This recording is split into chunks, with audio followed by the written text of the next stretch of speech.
បើសួស្តីបងប្អូនអរគ្នាថ្ងៃនេះមានទូភ្លើងច្រើនណាស់ឥឡូវខ្ញុំមករៀបរាប់ពីទូនេះមួយបាទហើយចូលមើលហ្នឹង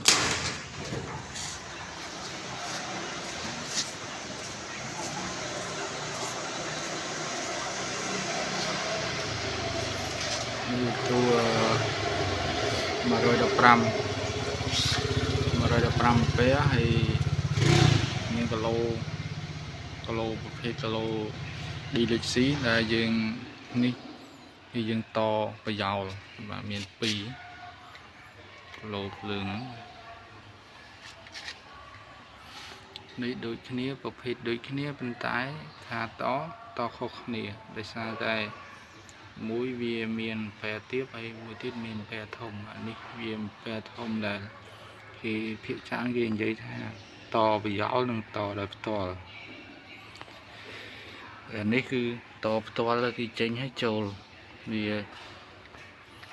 គឺយើងត្រូវមើលកន្លែងនេះបើសិនជាអំពែវាទូចអាហ្នឹងយើងតជាមួយនឹង CT បើសិនជាអំពែធំដូចអញ្ចេះគឺយើងត្រូវតពីអានេះផ្ទាល់ដែលវាមានសីមានៅនឹងស្រាប់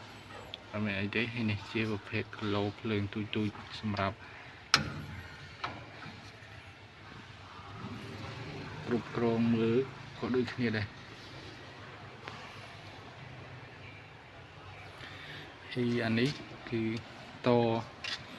ប្រយោលគឺយើងមើលកន្លែងនេះគឺវាតែ6អំពែទេអញ្ចឹងគឺយើងដើម្បីបញ្ចុះ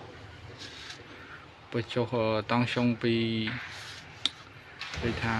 380ឬមួយក៏មកហ្វា220អញ្ចឹងគឺយើងត្រូវប្រើជាមួយនឹង CT គឺជាពាក្យកាត់មួយហើយពាក្យពេញវាគឺ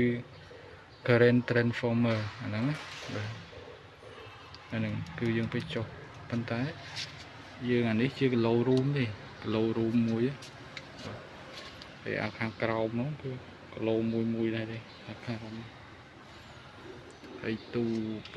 10ទូគឺវាដូចតែគ្នាអញ្ចឹងទេខាងនោះក៏អញ្ចឹងដែរមានដែរ